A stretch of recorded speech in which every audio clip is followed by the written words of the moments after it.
Hello အားလုံးပဲမင်္ဂလာပါရှင်။ဒီနေ့တော့ဗီဒီယိုဖိုင်မှာတော့တူတိုင်း application တွေအကြောင်းရှင်းပြပေးခဲ့ပြီးပြီ။အခုကကြတော့ဘာဟုတ်ထပ်ပြီးပြောပြချင်တာလဲဆိုတော့ကြတော့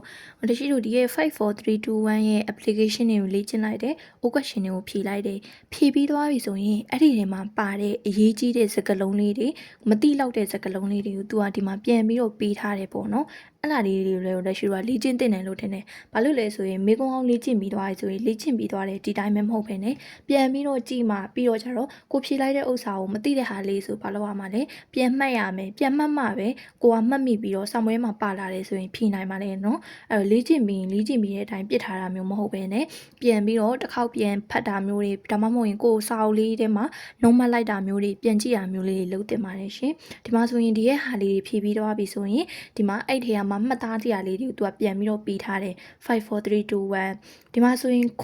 ဘာခိုးမှမသိရင်ဒီမှာအတန်လေးနားထောင်ကြည့်ပြီးရင်ဒီမှာဆိုရင်လည်းဒီခန်းကြီးလေးကိုမသိဘူးဆိုရင်ဘာခန်းကြီးလေးလဲစကုအဲ့ဒါအောင်မှမသိဘူးဆိုရင်တရှိတော့ဒီမှာအင်္ဂလိပ်လိုလေးတွေတော့ပါတယ်ကိုကမသိဘူးဆိုရင်ဘာလုပ်ရမလဲဆိုရင် Google တွေ translate တွေပြီးတော့Google တွေ translate တွေအများကြီးရှိရကွာအဲ့ဒါဒီမှာသွားပြီးတော့ပြန်ပြီးတော့ဖတ်ကြည့်ပြီးတော့ကြတော့ကိုကမှတ်ထားရမယ်ပေါ့နော်ဒီဟာလေးတွေလည်းကြက်တင်နေတယ်ကျွန်တော်တို့ရှိရပြန်ပြီးတော့ပြန်လာပြောပြတာပေါ့နော်ဒီမှာဆိုရင်အများကြီးပဲကိုမသိတာတွေအများကြီးပါလိမ့်မယ်ဒီဟာဆိုရင်国際ဆိုရင်သူကဘာမှမပါဘူး N4 ဒီမှာဆိုတုံးနေမပါဘူး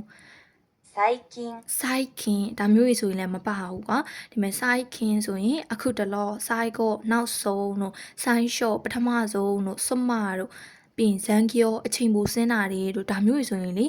M4 မှာတုံးတယ်မတွေ့ရတဲ့စကားလုံးလေးတွေကိုသူက GMPT ရဲ့ application လေးထဲမှာပြန်ပြီးတော့ဖော်ပြထားတာပေါ့နော်ဒါမျိုးလေးဆိုရင်ကြည့်တင်တယ်ကြက်တင်တယ်ပေါ့နော်အဲ့တော့ဒီရဲ့တူတိုင်း application လေးကိုဒီရဲ့ဟာလေး software လေးတွေဥကွက်ရှင်လေးဖြည့်အောင်မဟုတ်ပဲねဒီရဲ့ကိုက M5 ဆို M4 M5 ဆို M5 M4 ဆို M4 ဒီမှာပေးထားတဲ့စကားလုံးလေးတွေခန်းကြီးလေးတွေကိုပြန်ပြီးတော့လေ့လာတင်တယ်လို့ထင်ပါတယ်ရှင်တကယ်လို့မသိဘူးဆိုရင်လည်းဒီမှာအင်္ဂလိပ်လိုတော့ပေးထားပေမဲ့မသိဘူးဆိုရင် Google တွေအများကြီးရှိရကွာပုံရိုက်ပြီးတော့ဘာသာပြန်တာပဲဖြစ်ဖြစ်ဒါမှမဟုတ်ရင်လည်း translate လုပ်တာပဲဖြစ်ဖြစ်ဒီမှာဆိုရင်လည်း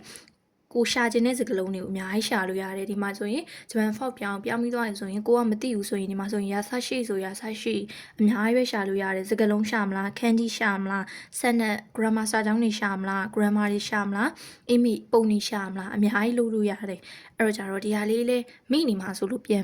လာပြောပြတာပေါ့နော်အဲ့တော့ဒီဟာလေးတွေဖြည့် question လေးဖြည့်ပြီးသွားပြီဆိုရင်ဒီမှာဆိုရင်ကိုယ့်ရဲ့ level အလိုက်ဒီမှာပါတဲ့စကားလုံးလေးတွေကိုပြန်ပြီးတော့လေ့လာပါအောင်ရှင်ဒါလေးပြန်လာပြောပြတာပေါ့နော်အားလုံးပဲကျေးဇူးတင်ပါတယ်ရှင်